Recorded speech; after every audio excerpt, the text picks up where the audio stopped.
Yeah, joining us now for reaction, Republican Congressman Andy Biggs, Fox News contributor Dan Bongino.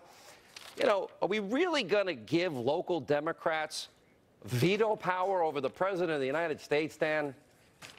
Republicans can't do better than that. Yeah, I mean, listen, I agree with you first. Your premise that the bill is a steaming pile of horse crap is pretty much spot on. This Section 224, Sean, prevents the DHS secretary from deporting, removing, or even referring for removal basically anyone that brings a child into this country. Now, Sean, what do you think that's going to do?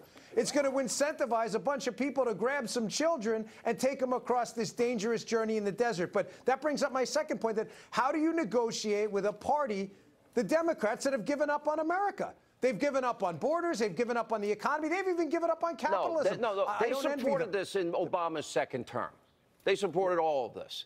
Now they just want to hate Trump. The problem, Andy, to me, is the Republicans that were afraid of the emergency resolution, and the president has to make a bad deal because of his own party. Yeah, absolutely right. Look, we've got people who don't believe he has the authority, which Congress has delegated to him. So he has the authority.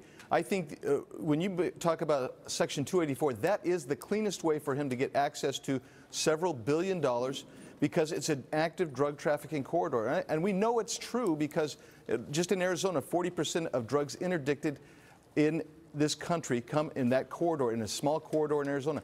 We know it's a real deal, and he has access to billions of dollars, and I think he's going to use it, and he's going to use it wisely, and I think the courts are going to have a tough time saying that he does not have 284 authority. Okay, so Dan Bongino, here's how I see it.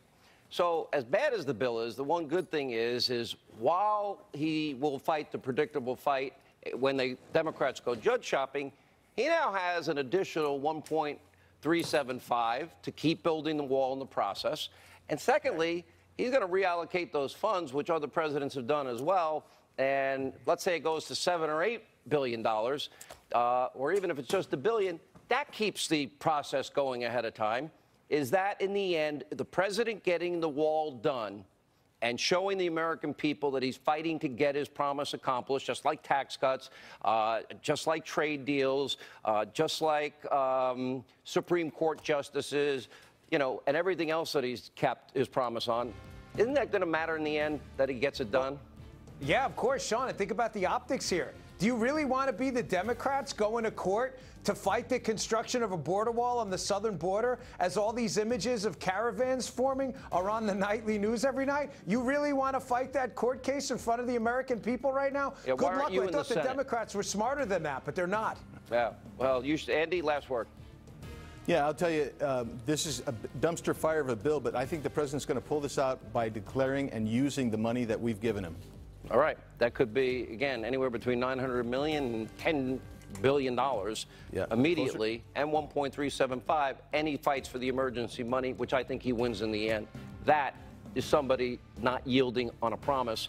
I can't say as much for some of these Senate Democrats. Pretty pathetic. Senate Republicans, pretty pathetic.